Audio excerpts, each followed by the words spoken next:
સુરતમાં પાલના જૈન વેપારીને ઘરમાં જૈન મંદિર બનાવવાનું હોવાનું કહીને ઘરે બોલાવ્યો હતો। બાદમાં મહિલાએ રૂમમાં કપડાં ઉતાર્યા તે સમયે જ બહારથી 3 લોકો આવ્યા હતા, જેથી ફસાયેલા વેપારી પાસેથી 17 લાખ રૂપિયાનો તોડ કરાયો હતો। તે સમગ્ર મામલે વેપારીએ પોલીસમાં ફરિયાદ આપી હતી, જેથી હની ટ્રેપમાં ફસાવનાર 4ને નવસારી નજીકના એરુ ગામના કેવલ ફાર્મ હાઉસમાંથી ઝડપી લેવામાં આવ્યા હતા। 38 વર્ષીય જૈન વેપારી નવયુગ કોલેજ સામે રાંદેર રોડ પર રહે છે। પાલના વેસ્ટર્ન અરેનામાં તેમની જૈન ઉપકરણની દુકાન છે। તેઓ ધાર્મિક ક્રિયા માટેનો સામાન તેમાં વેચે છે। સોશિયલ મીડિયા પર દુકાનની જાહેરાત સાથે વેપારીએ પોતાનો અંગત મોબાઈલ નંબર પણ મૂક્યો હતો, જેના આધારે વારંવાર એક વ્યક્તિના મંદિર બનાવવાને લઈને ફોન આવતા વેપારી વ્યસ્તતા વચ્ચે સમય કાઢીને લોકેશનના આધારે તેના ઘરે ગયા હતા। વેપારીને હની ટ્રેપમાં ફસાવ્યો, જેમાં વેપારી ઘરમાં મંદિરનું માપ લેવા માટે ઉપરના માળે આવેલા બેડરૂમમાં રહેલી મહિલાએ દરવાજો બંધ કરી દીધો હતો। બાદમાં પોતાના કપડાં ઉતારવા માંડ્યા હતા। આ જોઈ વેપારીએ પૂછ્યું કે આ શું કરો છો? હું ખોટી જગ્યાએ આવી ગયો છું, મને જવા દો। આવું કહીને હજી વેપારી દરવાજો ખોલવાનો પ્રયાસ કર્યો ત્યારે મહિલાએ તેને ધક્કો મારી બેડ પર પાડી દીધા હતા। ત્યારબાદ ત્યાં 3 અજાણ્યા પુરુષ બેડરૂમમાં પ્રવેશ્યા હતા, પોતાની ઓળખ પોલીસ તરીકે આપી હતી અને તમે કૂટણખાનું ચલાવો છો એમ કહી ધમકાવ્યા હતા। એક શખ્સે વેપારીને ગાલ પર તમાચો મારી દીધો હતો। પોલીસ કેસ કરવાની ધમકી આપી પતાવટના 15 લાખ માંગ્યા હતા। સગવડ થાય તેમ નથી એવું કહેતા વેપારીના મોબાઈલમાં HDFCની બેંકની એપ્લિકેશનમાંથી બેંક બેલેન્સ જોયું હતું, તેમાં 7.32 લાખ બેલેન્સ હતું। આ ઉપરાંત દુકાનમાં 1.60 લાખ પડાવ્યા હતા। ક્રેડિટ કાર્ડમાંથી 1.40 લાખ એમ કરીને 10 લાખની વ્યવસ્થા કરી આપવાનું જણાવ્યું હતું।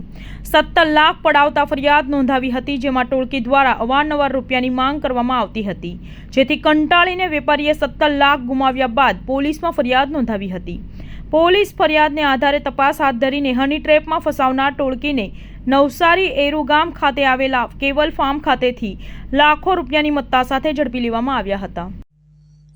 છેલ્લા ઘણા સમયથી સુરત શહેરમાં દેહ વિક્રયનો ધંધો કરતી મહિલાઓના મેળાપીપળામાં એક ગેંગ સક્રિય હતી, જેની શોધખોળ ચાલુ હતી। ગત તારીખ 29/3/24ના રોજ જહાંગીરપુરા પોલીસ સ્ટેશનમાં એક ગુનો દાખલ કરવામાં આવે છે, જેમાં ફરિયાદી પોતે જૈન મંદિર બનાવવાનું કામ કરતો હોય એને પોતાના ફ્લેટમાં બોલાવી અને બેડરૂમમાં મંદિરનું માપ લેવાના બહાને અંદર બોલાવી જે મહિલા છે એ નગ્ન થઈ અને જે આરોપી આવેલ છે એના તોડ કરવાના બહાને જે ફરિયાદી છે અંદર ઘૂસતા 4 ઈસમો અંદર ઘૂસી જાય છે। એમાં એક પોલીસના સ્વાંગમાં, એક પત્રકારના સ્વાંગમાં ₹17 લાખની માંગણી કરી અને બળજબરીપૂર્વક 17 લાખ રૂપિયા કઢાવી અને આરોપીઓ નાસી જાય છે। જે ગુનાની માહિતી ક્રાઇમબ્રાન્ચને મળતા ક્રાઇમબ્રાન્ચ પણ એની વોચમાં હતી, જે મુજબ નવસારીના કેવલ ફાર્મમાંથી આ 4 આરોપીઓને પકડી પાડવામાં આવેલ છે, જેમાં રમેશ, રાહુલ, માયા અને કેતન આ 4 આરોપી પકડી પાડવામાં આવેલ છે। જેમાં રમેશ નામનો આરોપી છે પોલીસનું કાર્ડ રાખી અને ફરિયાદીને ધમકાવી અને પૈસા પડાવવાની એમઓ એની છે। માયા સૈડા નામનો આરોપી જે છે એ પત્રકારનું કાર્ડ રાખે છે અને બીજા 2 આરોપી એના સપોર્ટમાં હોય છે, અને એક જે મહિલા મુખ્ય સૂત્રધાર છે એ વોન્ટેડ છે, એને પકડવા માટેના ક્રાઇમ બ્રાન્ચના પ્રયત્નો ચાલુ છે।